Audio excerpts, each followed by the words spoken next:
On May 21st, 2026, the United States government did something it almost never does. It wrote a check for $2 billion and handed pieces of 9 private companies to Washington in return. Within 48 hours, quantum computing stocks exploded. One company's shares jumped 63%, another 53% in a single trading window. And 7,000 miles away, in Shanghai and Shenzhen, Chinese quantum stocks surged almost 20% in sympathy, because investors on both sides of the Pacific understood the same uncomfortable truth at the exact same moment. This isn't a niche physics experiment anymore. This is a race for who controls the next century of computing power. And the two countries running it are playing by completely different rules. To understand why a single government funding announcement could send shockwaves through 2 separate stock markets on 2 separate continents, you have to understand what's actually being fought over here, because it's bigger than any one chip or any one company. Quantum computers exploit the strange rules of subatomic physics, superposition, entanglement, to solve certain categories of problems that classical computers, no matter how many transistors you cram onto a wafer, simply cannot touch in any practical amount of time. For decades, that was a laboratory curiosity, something physicists talked about at conferences, while everyone else politely nodded and changed the subject. That era is over.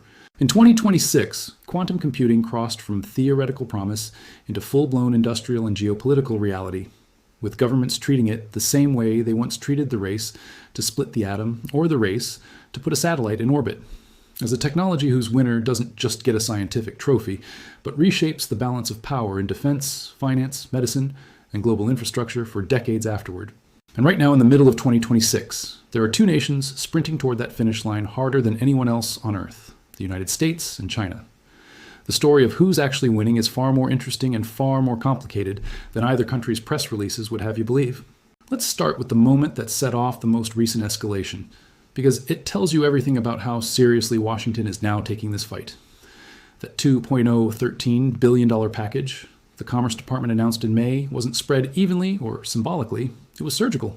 IBM alone received $1 billion to build an entirely new subsidiary dedicated to manufacturing quantum-grade superconducting wafers on American soil.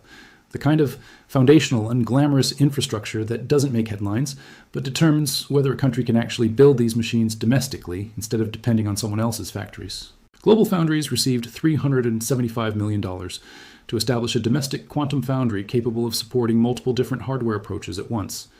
And the remaining money was split across 7 more companies: Atom Computing, D-Wave, Inflection, PsiQuantum, Quantinuum, and Rigetti each received up to $100 million, with a smaller silicon-based specialist called Dirac receiving up to $38 million, each one targeting a specific, stubborn engineering problem standing between today's fragile quantum prototypes and tomorrow's reliable machines. Commerce Secretary Howard Lutnick framed the whole package as an effort to build American industry and create thousands of high-paying jobs. But underneath that language was something closer to an admission. The United States government now believes it cannot afford to let this race be decided purely by private capital and academic timelines. It needs to be an active participant, writing checks and taking equity stakes, the same way it once did with the space race and the semiconductor industry before that. China's answer to all of this didn't wait for a formal government announcement, because in many ways, China had already been building toward this moment for years. Just weeks before the American funding package landed, Chinese quantum companies had already unveiled a remarkable cluster of new hardware, almost as if timed to make a statement of their own. Origin Quantum, the closest thing China has to its own IBM, released its 4th-generation superconducting processor, a 180-qubit machine called Wukong 180. The Chinese Academy of Sciences Cold Atom Research Division unveiled what it described as the world's first dual-core quantum computer. And the University of Science and Technology of China, arguably the single most important institution in this entire global race, released Zhuzhong 4.0, a photonic quantum computer using particles of light instead of electrical circuits, published in Nature in May of 2026 with a staggering specification, over 1,000 squeezed. Light states distributed across more than 8,000 optical modes, running a specialized calculation called Gaussian boson sampling that classical supercomputers simply cannot replicate in any reasonable time frame. None of that was a coincidence. An analyst following the sector immediately noted that China had already embedded quantum technology at the very top of its newest 5-year plan, listed alongside just 5 other frontier priorities: biomedicine, hydrogen and nuclear fusion energy, brain-computer interfaces, embodied artificial intelligence, and 6th-generation telecommunications. Quantum computing, in other words, isn't a side project for Beijing. It's one of exactly 6 technologies the entire country has decided will define its next decade. If you step back and actually tally the money on both sides, The picture that emerges is not the simple story either government's press office would prefer you to believe. Independent analysis from the Special Competitive Studies Project, a nonpartisan American research group that specifically tracks this competition, put China's combined public and private quantum investment at somewhere around $16 to $18 billion, compared with roughly $10.2 billion from the United States before that May funding announcement even landed. A separate Jeffries report cited an even starker contrast, describing China's public funding alone as roughly 4 times the size of America's government investment to that point, embedded in a centralized, state-directed strategy that stands in sharp contrast to the sprawling, decentralized American approach, which spreads its resources across more than 40 companies, national laboratories, universities, and cloud computing giants like Google, Microsoft, and Amazon. And China isn't done spending. Reports have surfaced describing a proposed $120 billion national venture guidance fund intended to accelerate exactly this kind of frontier technology, which would dwarf anything currently committed by Washington. It's tempting to look at those numbers and declare China the obvious winner on sheer scale alone. But the real story is more nuanced than a simple dollar-for-dollar comparison, because money spent and technology delivered are not the same thing, and the two countries are, in a very real sense, playing 2 different games. Here's where it gets genuinely fascinating. Because when researchers who study this competition full-time break the race down category by category, rather than looking at one single headline number, the lead flips back and forth depending on exactly what you're measuring. Take software, for instance, the tools developers actually use to write and run quantum programs. In December of 2025 alone, IBM's open-source quantum software platform, called Qiskit, was downloaded more than 450,000 times. China's most comparable software toolkit was downloaded just over 4,000 times in the same period. That's not a close contest. That's more than 100 to 1 gap, and it reflects something the raw investment totals don't capture at all. The United States has spent decades building an open global developer ecosystem around its quantum platforms, the kind of gravitational pull that keeps talented engineers, researchers, and startups building on American tools by default all around the world. China, by contrast, still routes most of its quantum progress through state-linked channels rather than open global markets. And while its hardware has advanced remarkably fast, its software ecosystem simply hasn't reached the same critical mass yet. But flip to a different category, and the advantage swings just as decisively the other way. When it comes to quantum communication, the technology used to transmit information with a level of security no classical encryption method can ever fully match, China isn't just ahead. It's not really a contest at all.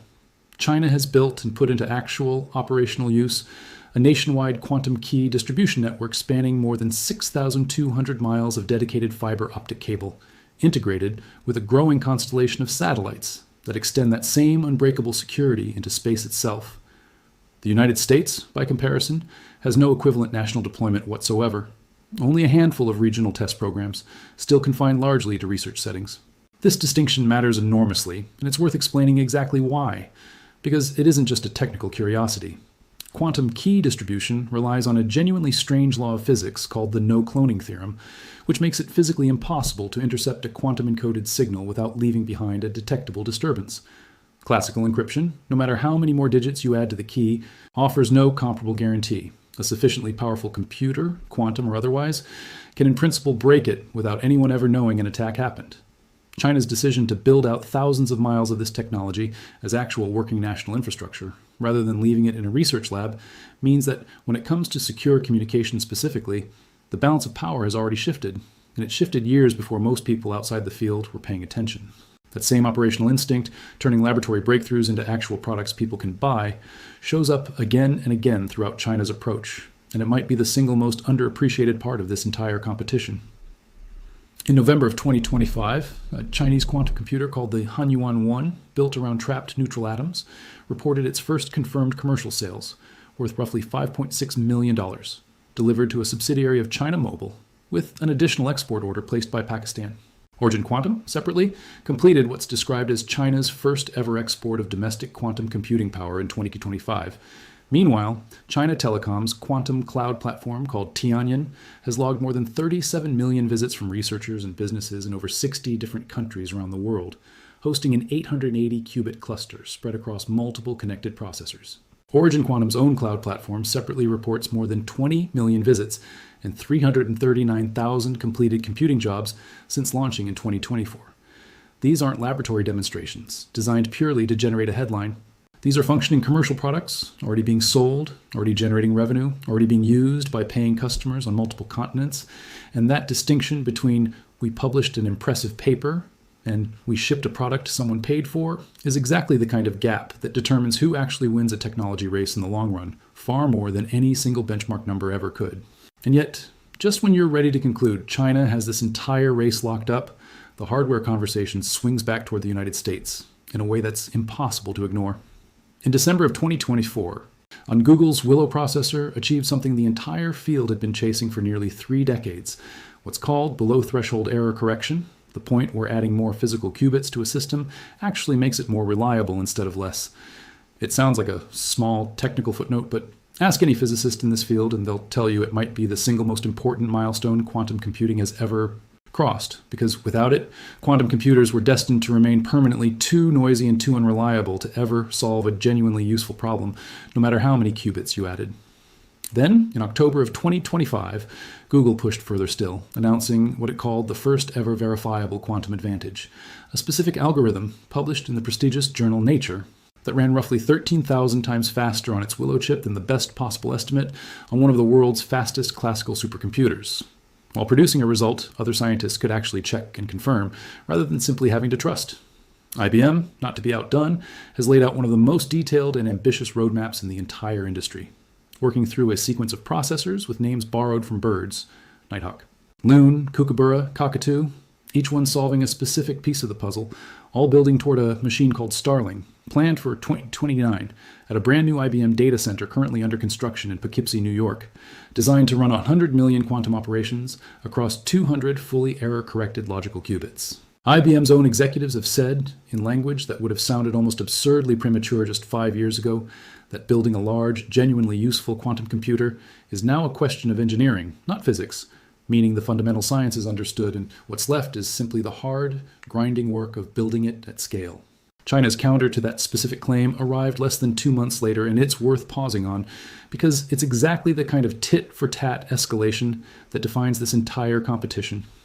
In December of 2025, a team at the University of Science and Technology of China, led by the physicist Pan Jianwei, announced that their own superconducting processor, called Zhuchongji 3.2, had crossed that same below-threshold error correction milestone that made Google's Willow famous a year earlier, except using a fundamentally different engineering approach, built around what the team calls an all-microwave control architecture, rather than the more hardware-intensive suppression methods Google relies on.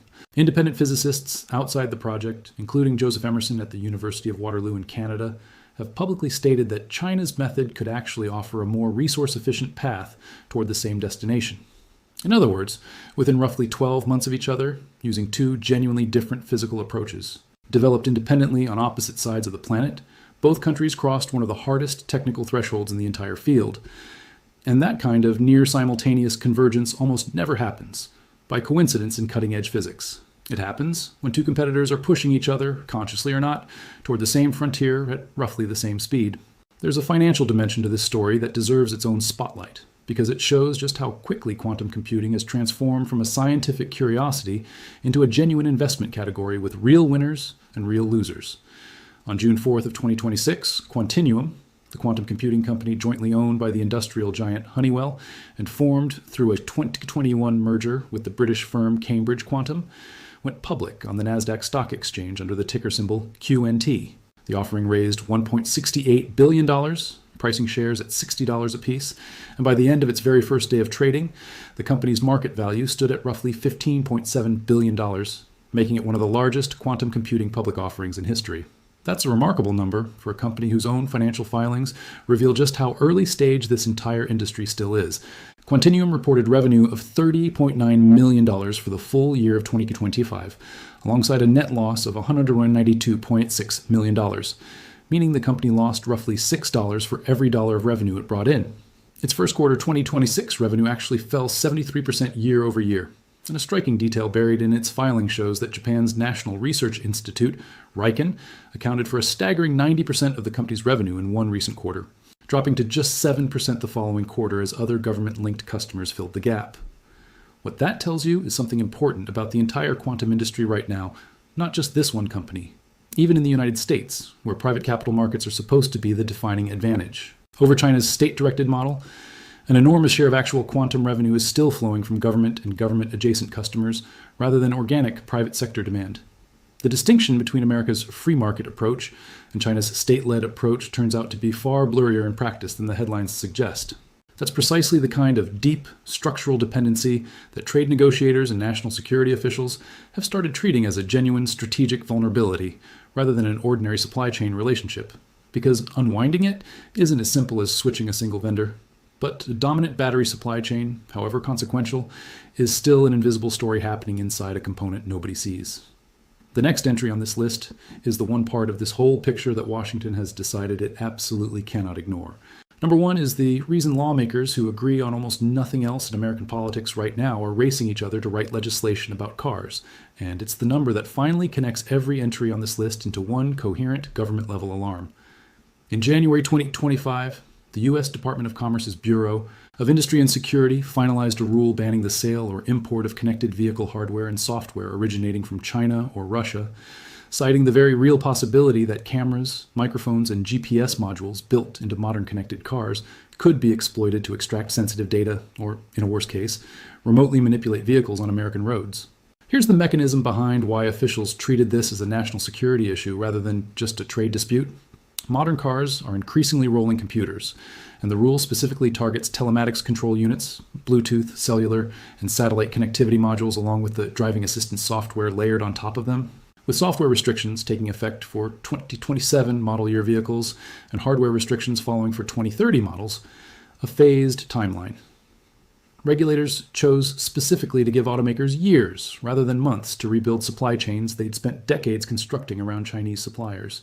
Here's why regulators drew the line exactly where they did.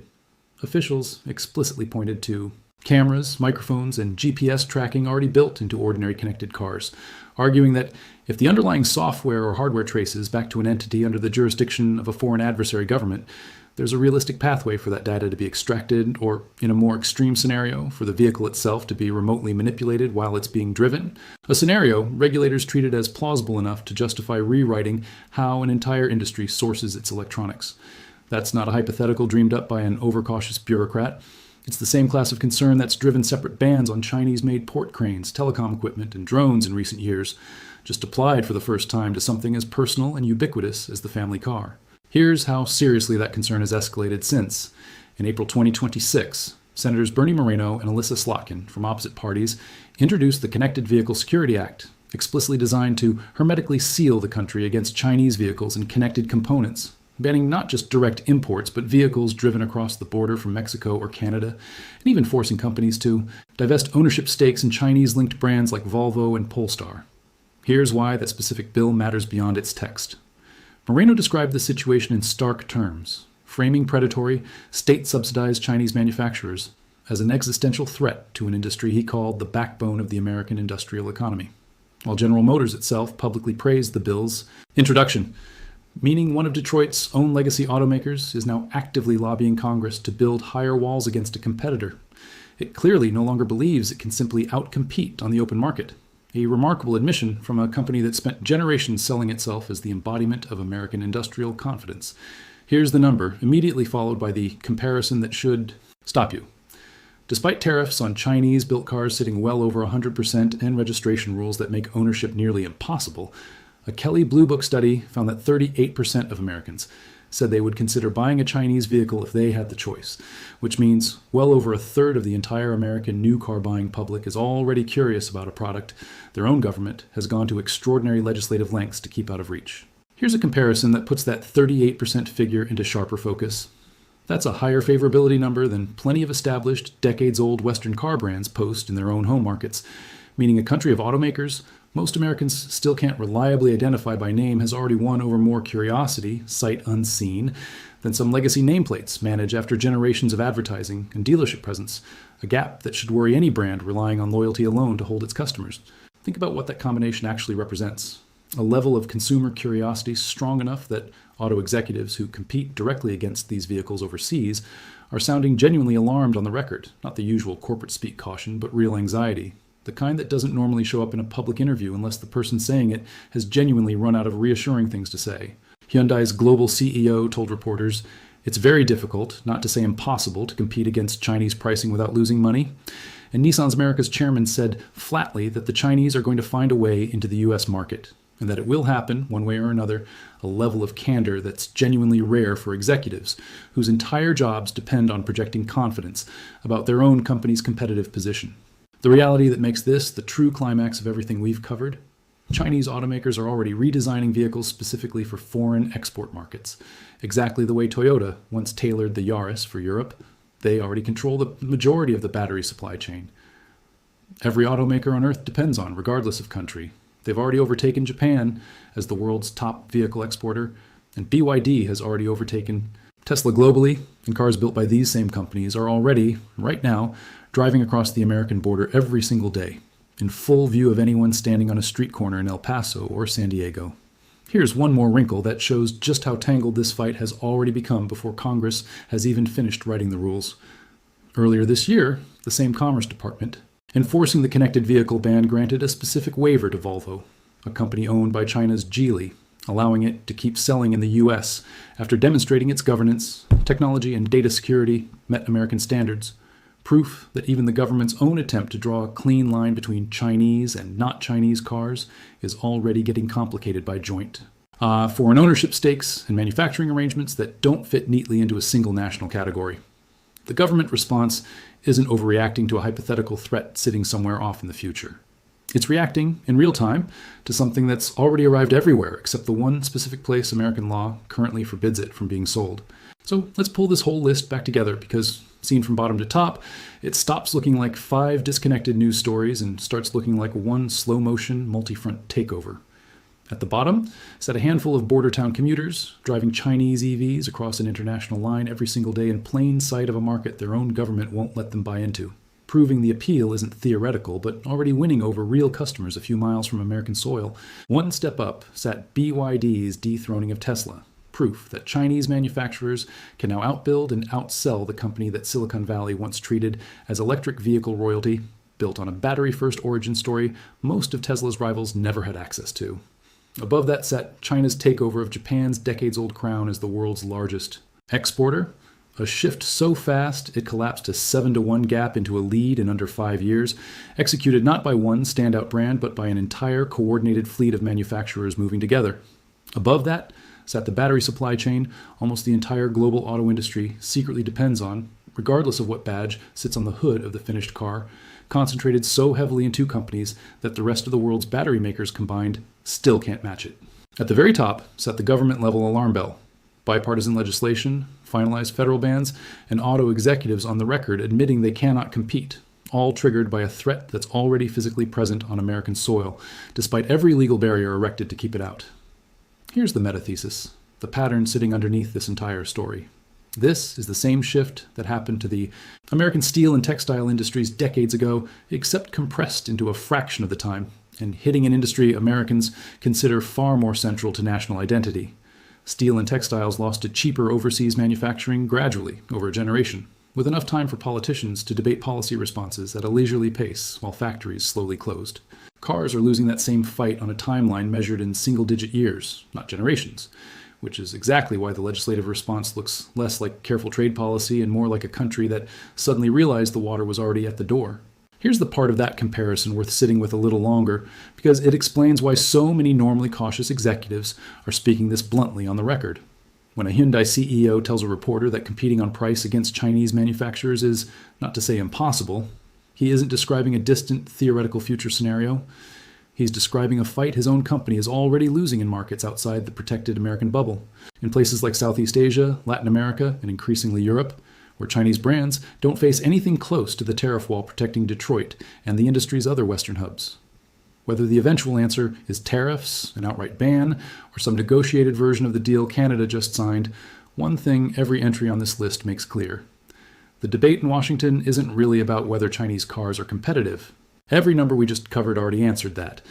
It's about whether keeping them out is even possible anymore, and increasingly, the executives closest to the problem sound like they already suspect the answer is no. If deep dives like this into the numbers and policy fights behind China's rapidly expanding auto export boom are what you come here for, hit like and subscribe, because there's a lot more of this coming. We're already tracking how the Connected Vehicle Security Act moves through Congress, whether Mexico's and Canada's more open approach ends up becoming the actual backdoor into the American market that industry executives keep predicting. And what happens the first time a major Chinese automaker actually secures a real manufacturing footprint on U.S. adjacent soil rather than just selling across the border from Mexico. So here's the question for the comments. Should the U.S. keep trying to hold the line and lock Chinese automakers out entirely? Or is competing head-on, tariffs and all, the more realistic long-term strategy?